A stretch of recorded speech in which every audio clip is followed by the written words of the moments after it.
Ya, saya akan coba memberikan paparan yang mudah-mudahan bisa memperkaya apa yang sudah disampaikan sebelumnya dan apa nanti akan disampaikan setelah saya ya. Saya kasih judul Sustain Growth untuk Kaltim, tanda tanya. Mungkin pertama judulnya dulu ya. Ini saya susah nyari padanan bahasa Indonesianya karena takut ketuker ya. Kalau sustain itu diterjemahkan bisa berkelanjutan, tapi ini bukan yang dimaksud. Itu nanti akan mix up dengan sustainable. Sustainable dan sustain itu berbeda. Kalau sustainable itu biasanya mengacu ke sustainable development. Kalau sustain itu hanya bagian kecil dari sustainable. Sustain itu terus-menerus sifatnya atau konsisten. Jadi saya tidak terjemahkan gitu loh. Bukan saya tidak concern dengan sustainable development Kalimantan, tapi let's keep that for another day ya. Sekarang kita lebih fokus ke sustain growth. Jadi sustain growth itu adalah pertumbuhan, dalam hal ini pertumbuhan ekonomi Kaltim yang tinggi dan terus-menerus gitu. That's how sustain growth. Dan ini saya rasa yang diperlukan oleh Kaltim sekarang dan ke depan. Nah,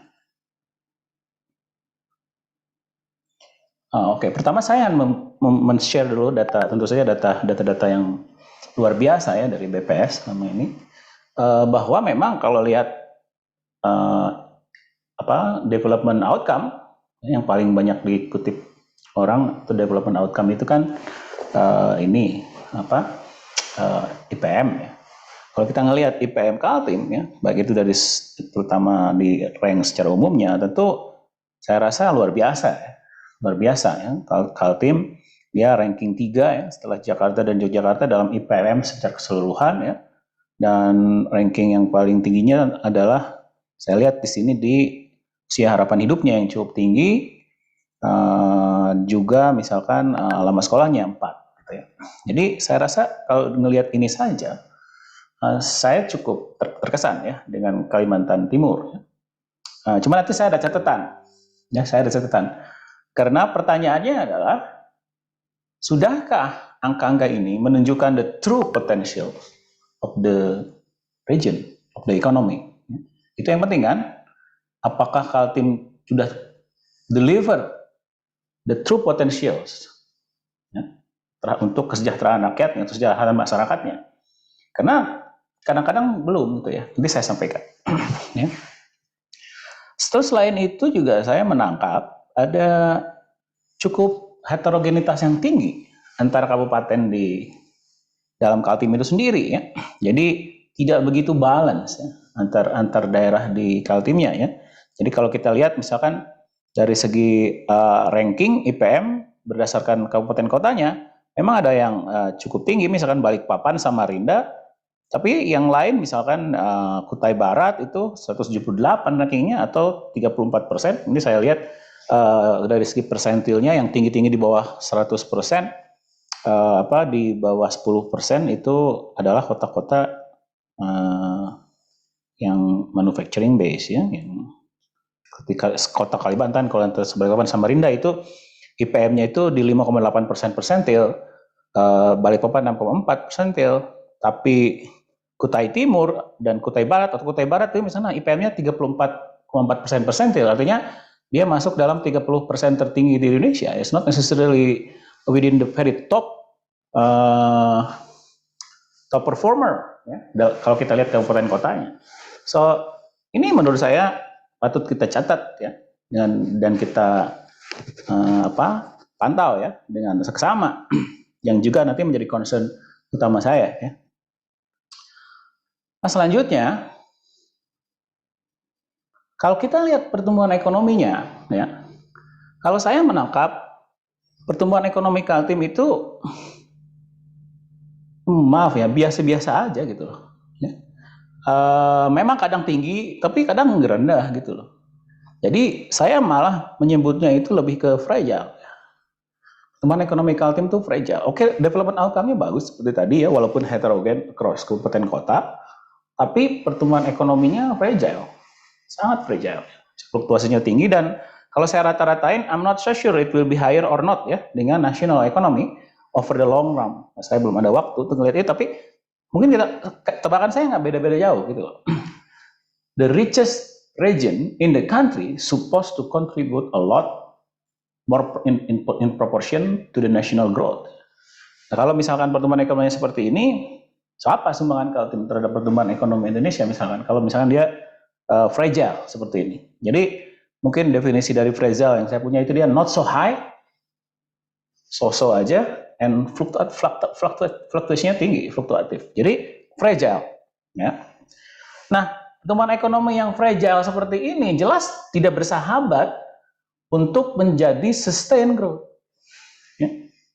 Sustain growth itu harus tinggi dan stabil, gitu. Itu yang menjadi ini. Nah, sekarang masalahnya sebuah pertumbuhan ekonomi yang biasa saja ya, dan fragile itu sebenarnya untuk khusus untuk negara-negara atau country yang sumber daya alamnya tinggi itu bisa terjebak menjadi apa yang disebut dengan kutukan SDA, kutukan sumber daya alam, resource curse. Ya. Tapi sebelum ke situ saya ingin sampaikan dulu how to achieve sustained growth. Ya. Ini dengan yakin saya bisa bilang sebenarnya jawabannya sederhana.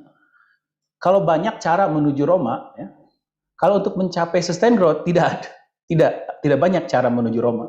Hanya satu caranya untuk mencapai sustained growth, yaitu apa? Harus mengandalkan innovation and knowledge. Ya. Kalau mengandalkan sumber daya alam, bahkan mengandalkan kapital pun saja, investment yang tinggi saja itu tidak sustain. Karena secara teoritis dan empirik juga terbukti bahwa kapital itu diminishing return. Suatu saat nanti dia akan steady. Jadi neoclassical economy bilang all input, including capital, itu pasti diminishing return. Sehingga dalam steady state, growth teori klasik bilang per capita income growth itu akan zero. Gitu. Sampai datang teori baru dari New Growth Theory yang dikemukakan oleh Paul Romer, nanti saya sampaikan yang dapat Nobel tahun 2018. Intinya adalah melihat fakta seperti ini. Kalau betul neoklasik bilang bahwa economic growth dalam jangka panjang itu akan zero, economic growth per kapita ya, hanya netnya aja, net growth dan per kapita itu zero. Tapi kenapa kok tidak sesuai atau tidak konsisten dengan bukti empiris bahwa pertumbuhan ekonomi negara-negara maju itu juga relatif ada positif juga. Contoh misalkan ini dari tahun 60 sampai 2000 negara-negara maju ini dia mengenyam pertumbuhan ekonomi positif. Misalkan ya Jerman itu dari tahun 60 sampai 2000 pertumbuhan ekonominya 3%. Untuk negara sekaya Jerman already 3% is high. Ya. 3% is high. Atau misalkan Austria itu udah sekaya apa, tapi dia bisa mencapai growth rate 3% selama 40 tahun. Padahal Austria negara kaya. How can they get growth? Kalau betul teori neoklasik bilang bahwa ada leveling of capital. Tak lain dan tak bukan kata kuncinya adalah di New Growth Theory. New Growth Theory bilang the source of economic growth itu bukan hanya capital labor, tapi yang paling penting itu adalah technological progress. Teknologi. Jadi dia bisa membuat output lebih banyak tanpa menambah kapitalnya. Itu Romer. Nah, ketika dihitung, misalkan ekonom dari Inggris, Philip Aghion dan Harvard, itu dia menghitung sumbangan dari pertumbuhan ekonomi negara-negara ini, itu kelihatan. Misalkan Austria itu bisa tumbuh 3% per tahun. Itu disumbang 70%, hampir 70%, itu dari total productive factor share kontribusinya. Bukan dari capital deepening. Capital deepening itu capital per labor. Oke, tapi dari technological progress. Yeah. Rata-rata negara OECD itu 70-an% dari growth-nya itu tersumber dari total factor productivity. Indonesia itu pertumbuhan total factor productivity selama 20 tahun terakhir itu di bawah 0, negatif. Makanya 5% per tahun itu di situ-situ saja, itu entah dari mana datangnya. Bukan dari productivity. Otomatis dia akan sustain. Jadi kita mungkin akan terjebak dalam middle income trap. Kalau misalkan kita tidak melakukan pembenahan. Oke, jadi sustain growth itu hanya bisa dicapai dengan technological progress, dengan innovation, gitu. Nah, jadi artinya apa? Artinya Kaltim kalau mau mendapat sustain growth juga harus dengan cara yang sama, gitu. Oke, nah sekarang, nah ini tadi. Jadi Paul Romer, New Growth Theory, teorinya dapat Nobel Prize, dia bilang seperti itu. Jadi intinya, menaikkan standard of living sebuah bangsa, ya itu bukan berbicara masalah fine tuning, saving investment, macroeconomic policy dan lain-lain, bukan. Ya, tetapi adalah bagaimana si bangsa itu bisa mengolah atom, bukan mengelola kebijakan moneter, bukan mengelola atom. Atom yang ada di atmosfer atau yang ada di keras diberubah bentuknya dari besi menjadi laptop, ya, dari tembaga menjadi HP, ya, dari hidrogen menjadi fuel cell. Itu merubah atom, rekayasa atom. Jadi kemampuan suatu bangsa dalam mencapai standard of living itu adalah kemampuan rekayasa alam. Maka itu lead to para scientist, para engineers yang relevan di situ. Ya, jadi di situ. Jadi itu satu cara. Jadi tidak ada jalan, tidak ada banyak jalan ke Roma dalam konteks mencapai sustain growth. Hanya itu satu-satunya cara. Dan kalau nggak dicapai itu nggak mungkin, susah. Ya. Nah, sekarang pertanyaannya, kenapa ada negara yang bisa mencapai itu, ya, dia bisa fokus ke dalam innovation, knowledge, technology, tapi kenapa ada negara yang enggak? Nah, ini kita masuk ke dalam konsep penting dalam the theory of economic growth, ya. Ini saya ambil dari buku teks Modern Economic Growth dari Daron Acemoglu, ya, kalau nggak salah dari Harvard beliau. Bahwa ada 4. Pertama, luck hypothesis. Jadi suatu negara itu simply karena luck dia bisa maju. Contohnya ya negara-negara Asian Tiger itu katanya dia bisa tumbuh di tahun 80-an, 90-an simply karena pada saat itu Mao Zedong umurnya panjang. Kalau Mao Zedong umurnya lebih pendek, nggak ada tuh Asian Tiger tahun 90-an karena Cina udah bangun lebih early. Ya, ekonomi Cina bangun lebih early kalau Mao Zedong umurnya pendek. Ini karena Mao Zedong umurnya panjang berarti Korea bisa maju, Taiwan bisa maju gitu ya, growth-nya. Itu luck hypothesis. Terus yang penting untuk Kaltim ini ada satu lagi, geography hypothesis. Jadi negara-negara yang tidak tergantung sumber daya alam atau yang tergantung iklim yang misalkan membuat mereka fight gitu ya, seperti di subtropical, itu dia lebih bagus pertumbuhan ekonomi dibandingkan negara-negara tropis misalkan. Nah, di sini di dalamnya ada juga resource curse. Jadi negara-negara yang terlena dengan sumber daya alam itu biasanya mempunyai performance kinerja ekonomi yang rendah. Terus ada culture, misalkan Protestant etik gitu ya. Terus ada juga institution hypothesis, ini yang paling penting. Institution hypothesis, rule of law. Jadi negara itu maju karena property right protection, rule of law dan lain-lain. Kita sering memaki-maki Amerika dengan Donald Trump-nya. Katanya Amerika negara maju apa, presidennya kayak Donald Trump. But dia baik-baik saja. Kenapa baik-baik saja? Karena rule of law-nya udah established. Ya. Anak Donald Trump, cucu Donald Trump kalau naik motor dan nabrak orangnya mati, dia penjara. Gak peduli, di Indonesia belum tentu. That's rule of law, itu bedanya.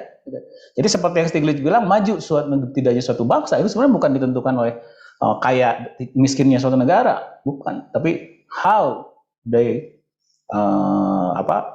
rule of law-nya, gitu ya, institution-nya, gitu. Nah, sekarang pertanyaannya adalah resource curse sendiri apa? Ini yang mungkin terjadi di Kalimantan. Jadi resource curse itu kecenderungan bahwa sebuah negara yang kaya dengan sumber daya alam, misalkan diukur dari export of natural resource-nya per GDP, itu cenderung mempunyai performa pertumbuhan ekonomi di jangka panjang yang relatif kecil. Ini kadang-kadang juga diistilahkan sebagai the paradox of plenty, ya. Yang bisa disebabkan karena berbagai faktor, ya. Misalkan ada kena revenue volatility, ya, karena tadi ya fluktuasi harga komoditas sehingga stabil, tidak susah planning, ya, kena volatility. Terus ada enclave effect. Ini enclave effect ini yang berbahaya, ya. Enclave economy. Enclave effect itu ekonomi yang itu di situ aja gitu ya. Sumber daya alam di situ aja. Misalkan batu bara sekitar situ sudah aja. Terus tidak terkonek gitu dengan the rest of the economy. Karena kapital intensif misalkan tidak perlu banyak tenaga kerja, yang punyanya itu lagi. That's enclave economy. Itu mungkin terjadi di Kalimantan Timur. Nah, lalu human capital, orang cenderung malas. Ya. Oke, terus konflik. Karena sumber daya alam kan short run profit itu sangat potensi konfliknya tinggi. Lalu juga inequality penting untuk growth, ya. Bukan penting, equality penting untuk growth karena human innovation itu akan semakin flourish kalau investment in human capital itu universal. Ya. Kenapa? Karena kata Romer, ide itu non-rival. Ya, non-rival. Jadi ide itu kalau diproduksi satu orang kemudian untuk orang tersebut hilang. Jadi non-rival sifatnya. Kalau non-rival semakin banyak orang yang educated semakin bagus. Gitu. Kalau education timpang, hanya orang-orang itu lagi yang menelurkan ide. Kalau orang itu lagi bete, nggak keluar ide. Tapi kalau semua orang bisa beride karena diedukasi, maka itu lebih penting. Jadi human capital itu penting untuk mencapai innovation based economy. Nah, sekarang yang ingin saya lihat, mungkinkah Kaltim terkena subnational resource curse? Ya? Nah, ini menarik karena national resource curse itu umumnya nasional, cross country. Masih tipis literaturnya tentang subnasional, tapi ada beberapa literatur yang menyatakan bahwa subnational resource curse juga mungkin terjadi. Kenapa? Karena subnational resource curse itu akan mungkin terjadi kalau di dalam region tersebut ada enclave ekonomi. Enclave ekonomi yang sifatnya capital intensif seperti batu bara, pertambangan minyak, nah itu sangat mungkin. Itu satu. Kemudian walaupun revenue-nya tinggi, kalau misalkan yang diberikan ke central government terlalu tinggi, misalkan bisa jadi daerah juga nggak begitu bisa bermanuver, ya. Jadi itu satu. Jadi tidak bisa, politik di sentral itu akan terlalu jauh, belum tentu yang terbaik buat daerah tersebut, gitu. Ya, apa yang diinginkan di sentral, apalagi kalau tax revenue masuk ke sentral. Kemudian rent seeking-nya juga. Rent seeking itu tidak sehat untuk pertumbuhan.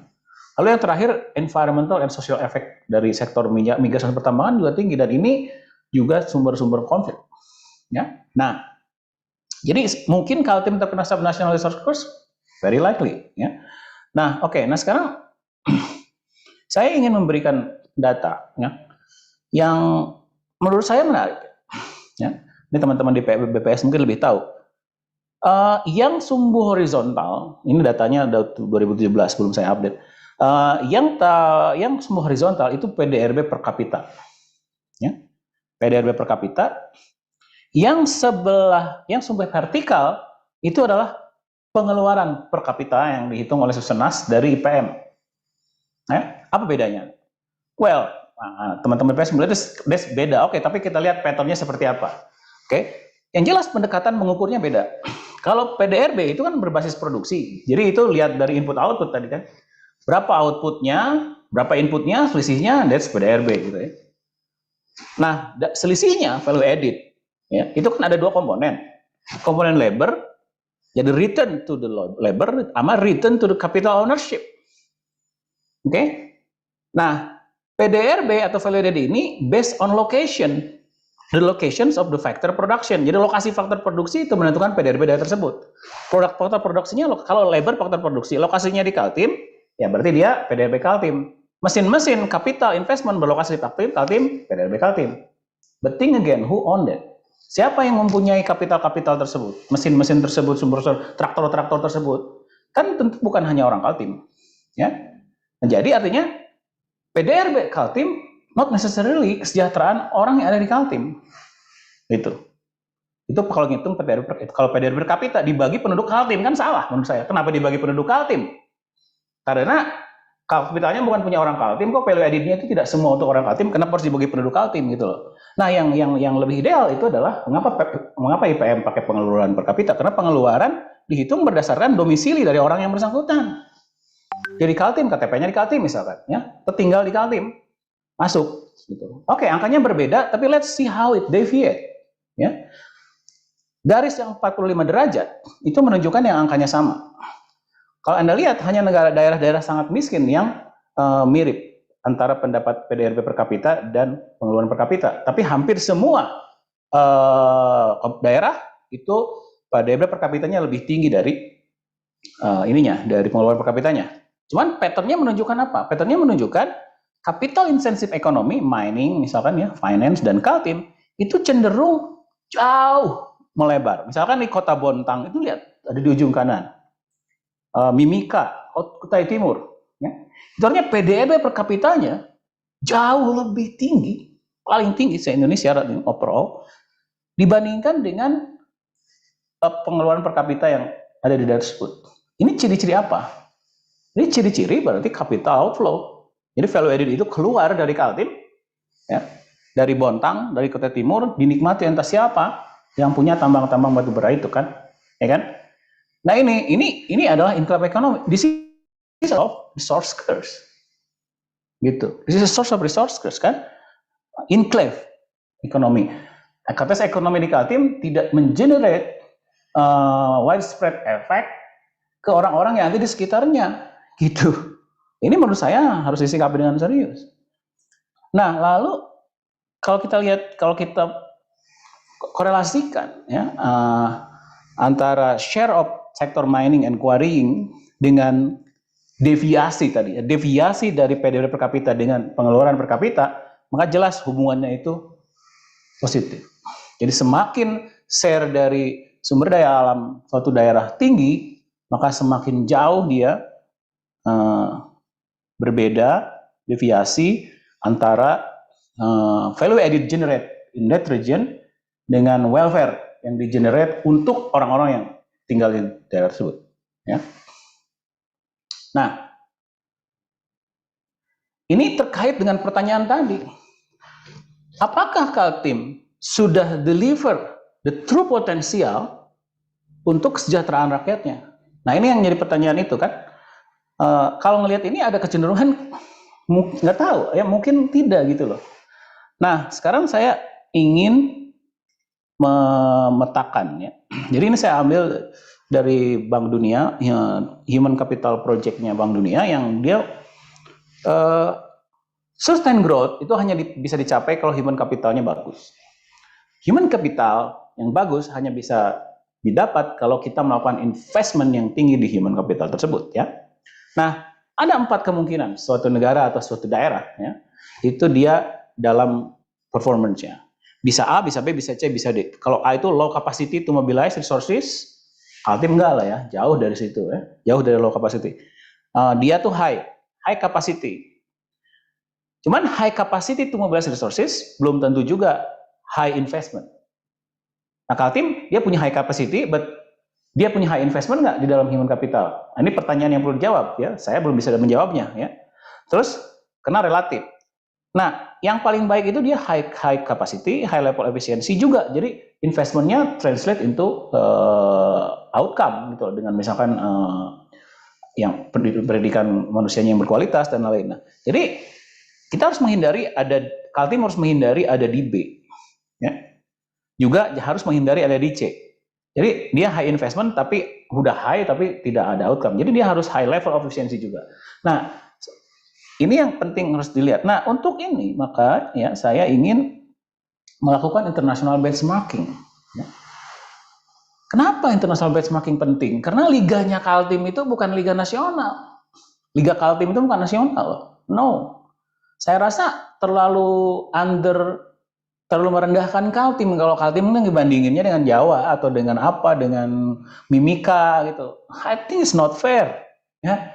Itu harus international benchmarking karena Kaltim itu ya, kalau pendapatan per kapitanya itu setara Malaysia loh. Ya, setara Malaysia. Kayak Jakarta udah setara Belgia. Ya. Jadi nggak bisa kita bandingin Kaltim dengan Kalsel gitu ya, atau dengan Sulawesi. No. Itu akan membuat you guys underperform. Ya. Nah, oleh karena itu saya ingin international benchmarking. Nah, ini satu yang saya ingin perlihatkan. Ya. Yang ini, yang sumbu horizontal itu mengukur GDP per kapita ya, dalam logaritma. Ya. Lalu yang sumbu vertikal itu misalkan investment to persen access to safe water. Berapa persen orang mempunyai akses terhadap air bersih? Ya, walaupun kayak sederhana air bersih, tapi air bersih penting banget ya untuk menghindari stunting. Itu sangat dipengaruhi oleh orang punya akses terhadap water and sanitation. Dan stunting itu terkait dengan misalkan human capital kan. Karena orang stunting dia nggak bisa belajar ya. Nah, ini yang saya menggabungkan 3 data sekaligus di sini. Jadi data provinsi, data kabupaten kota, data negara-negara di dunia ini. Sebisa mungkin tahunnya konsisten. Dan kalau kita lihat secara umum itu ada hubungan positif antara semakin kayanya suatu region, baik itu country maupun kabupaten maupun provinsi, dengan akses to safe water. Ya, tetapi hubungannya itu heterogen kalau kita lihat. Yang biru itu cross country relation. Nah, ini yang harus jadi benchmark. Cross country relations. Ya. Jadi artinya apa? Artinya misalkan lihat nih, Kutai, Kaltim itu sekarang kalau saya lihat Kaltim itu ya udah cukup kaya ya. Misal Kutai itu setara dengan Oman kalau dilihat ya, dengan Malaysia udah lebih kaya dari Thailand ya, lebih kaya dari Irak gitu. Nah, kalau dia ada di garis biru, berarti it's okay gitu. Artinya dalam konteks ini, Kutai misalkan saya lihat oke ya, dia income-nya di situ dan dia akses waternya udah setara dengan global benchmarking. Jadi dia udah sama dengan Malaysia ya, dengan Oman gitu ya.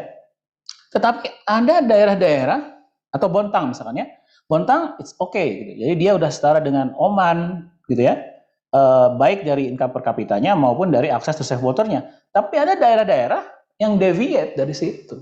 Ya, misalkan Pasir, Kutai Barat, Berau.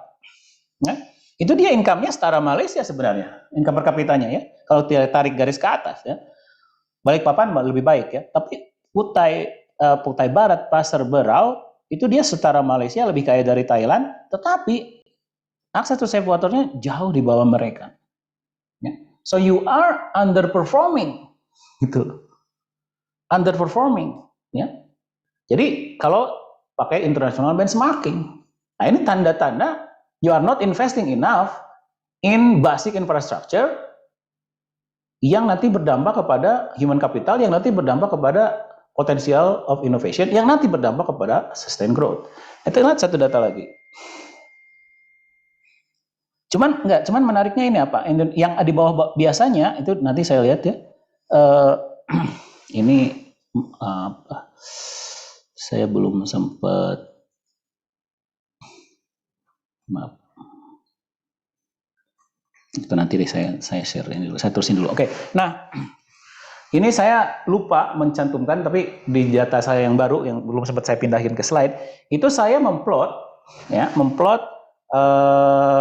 daerah-daerah. Nanti saya tunjukin kalau ada waktu nanti ya. Saya memplot daerah-daerah atau negara-negara yang mungkin terkena resource curse. Ya. Nah itu negara-negara tersebut, negara-negara yang kaya minyak. Ya. Ntar mungkin saya ingin tunjukin aja deh. Ya.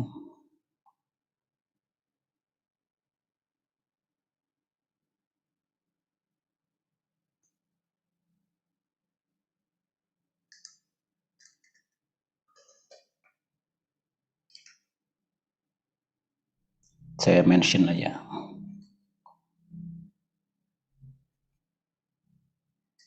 Ya, jadi negara-negara seperti apa?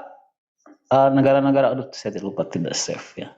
Oke, anyway, saya bisa tunjukkan bahwa negara-negara yang terkena resource curse, ya, seperti negara-negara yang misalkan United Arab Emirates, bukan United Arab Emirates, tapi seperti Arabia gitu ya, dan lain-lain, itu banyak yang mirip dengan daerah-daerah yang ada di kabupaten kota di Kalimantan. Dalam artian apa? Dia kaya tapi tidak invest enough, gitu ya.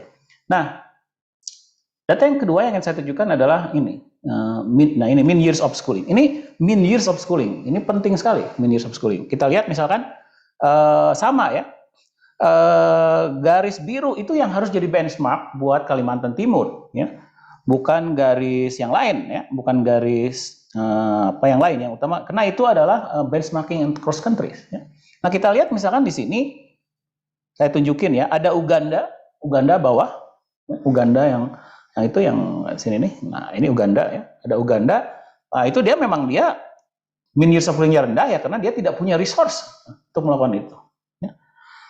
Tapi Kuwait, ya, nih Kuwait, ini Kuwait ya. Kuwait dia cukup kaya, but below, much below the green red blue line. Artinya dia negara yang tidak invest enough, dan itu terjadi di hampir semua negara-negara yang sangat tergantung minyak. Ada Saudi Arabia, ada Bahrain, Qatar juga dia underperform dalam education. Ya. Nah ini ciri-ciri negara yang kena resource curse. Bagaimana dengan Kaltim? Kaltim provinsnya secara provinsi seems okay, tapi beberapa daerah-daerah di Kaltim, Kabupaten Kaltim itu mirip dengan daerah-daerah yang umumnya yang tandain saya merah itu daerah yang tergantung primary sektor. Itu miningnya, bukan productionnya, miningnya. Ya. Nah ini, jadi kayak Kutai Timur, Pasir, Berau, Kutai Barat itu kan daerah-daerah yang lebih dari 50% GDP-nya berasal dari mining and quarrying kan, berarti resource intensive region, dan dia performnya di bawah garis biru for international benchmarking. Jadi secara lagi dia sama kaya dengan mereka itu orang daerah-daerah yang kayak Berai, Kutai, Pasir, Kutai Barat itu sama kayanya dengan Malaysia, sama kayanya dengan Kroasia, sama kayanya dengan Rusia, sama kayanya dengan Hungaria dan Lithuania, tetapi mean years of schoolingnya jauh di bawah mereka. So you have high resource but low investing dalam hal yang dibutuhkan untuk sustain growth. Ya. Nah itu barangkali yang ingin saya sampaikan. Kesimpulannya jadi, kalau saya boleh review ulang apa yang saya tadi sampaikan. Jadi indikator-indikator pembangunan memang seperti IPM yang dipunyai Kaltim itu saya cukup berkesan, cukup mengesankan, ya, cukup baik. Walaupun kalau lihat kabupaten kotanya itu sangat relatif heterogen ya. Cuman ini kan relatif terhadap daerah lain di Indonesia. Kaltim itu harusnya masuknya ke Liga Dunia atau Liga Inggris lah minimal ya kalau main bola. Jangan di Liga Nasional. Kaltim itu sudah seharusnya mencari benchmark yang setara. Karena dia udah sekaya Kalimantan, bahkan daerah-daerah yang kabupatennya udah sekaya beberapa negara-negara Eropa gitu ya. Jadi dan negara-negara Arab gitu ya. Nah, dan ada ciri-ciri Kaltim itu mulai terjebak ke dalam resources. Kenapa? Karena economic growth-nya itu minimal data yang saya punya 10 tahun terakhir itu tidak istimewa amat gitu ya. Fragile gitu ya. Nah, apakah ini betul subnational resource curse? Saya rasa sangat berpotensi menjadi subnational resource curse gitu. Ya, simptom awalnya apa tadi? Simptom awalnya misalkan ada capital leakage tinggi ya. Jadi enclave ekonomi. Enclave ekonomi, aktivitas ekonomi di Kaltim itu tidak dirasakan, tidak banyak dirasakan oleh penduduk yang ada di daerah sekitarnya. That's the sign of enclave economy. That's the sign of resource curse. Ya. Nah, jadi dan juga dibuktikan dengan international benchmarking yang saya lakukan, di mana kita melihat bahwa Kaltim itu masuk ke dalam kelompok negara-negara yang ya bisa dikategorikan tinggi chance untuk mendapat resources-nya, persen negara-negara kayak minyak ya, yang kualitasnya tinggi. Oke, walaupun ini tentu perlu divalidasi lagi ya dengan penelitian lebih jauh. Cuman intinya yang ingin saya sampaikan adalah Kaltim itu memerlukan transformasi ekonomi. Ya. Kalau kita ingin mencapai sustain growth, ya. Jadi Kaltim harus mentransform ekonominya dari resource base menjadi knowledge base. This is the only way. Ya. There's no other way. Tidak ada jalan lain menuju Roma. Kalau untuk ini, itu satu-satunya cara. Dan dengan demikian, dia bisa mentransform ekonominya dari resource base menjadi knowledge base, dan pada saat yang sama, merubah potensial resource curse-nya menjadi resource blessing. Gitu loh. Itu yang dialami negara-negara, bisa menjadi contoh, misalnya Norwegia. Ya. Itu contoh negara yang bisa mentransform resource curse-nya menjadi resource blessing. Jadi mari kita jadikan kesempatan ini untuk bersama-sama memikirkan ya transformasi ekonomi Kaltim. Dan ini perlu roadmap yang jelas. Kalau enggak ngeraba-raba dan jangan sampai terlambat. Itu barangkali ya, yang ingin saya sampaikan. Selebihnya mungkin kita bisa diskusikan. Mohon maaf kalau ada kesalahan. Assalamualaikum warahmatullahi wabarakatuh.